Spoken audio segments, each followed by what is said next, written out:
বাক প্রতিবন্ধীকে আমরা সমাজের বোঝা হিসেবে দেখতে চাই না। এরা আমাদেরই সন্তান, এরা আমাদেরই ভাই, আমাদের আত্মীয়, এরা বোঝা নয়। সুতরাং তোমাদের দাবি দেওয়াগুলো আমি দেখলাম, আমার এই দাবি দেওয়ার কাগজের কোনো প্রয়োজন নাই। আমি তোমাদের প্রয়োজনটা আমি বুঝতে পারছি। যদি আল্লাহ তাআলা সুযোগ দেন, ইনশাআল্লাহ তোমাদের যেটা প্রয়োজন আছে ইনশাআল্লাহ সেটা আমরা করব, যা প্রয়োজন আছে। যদি সরকারে আসতে পারি আল্লাহর রহমতে, তাহলে তো অনেক ভালো হবে ইনশাআল্লাহ। যেটুকু বাকি আছে কাজ সেটুকু করব। এবং তোমাদের আমার আসলে ঠিক প্রতিবন্ধী বলতে একটু কষ্ট হয়। আমি ওই শব্দটা ব্যবহার করতে চাই না।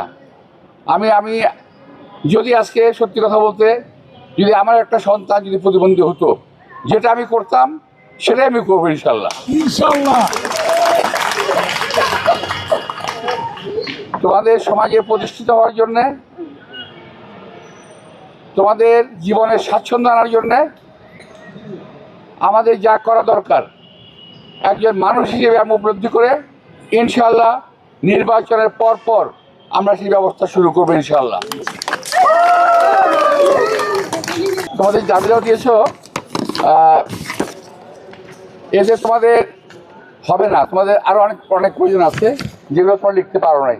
এই প্রয়োজনটা আমরা বুঝি, তোমাদের প্রয়োজনটা আমরা বুঝতে পারি, এবং তোমাদের কষ্টটা আমি আসলে বুঝতে পারতাম, কিন্তু অন্তর দিয়ে অনুধাবন করতে পারি নাই। আমি খুবই দুঃখিত প্রার্থী।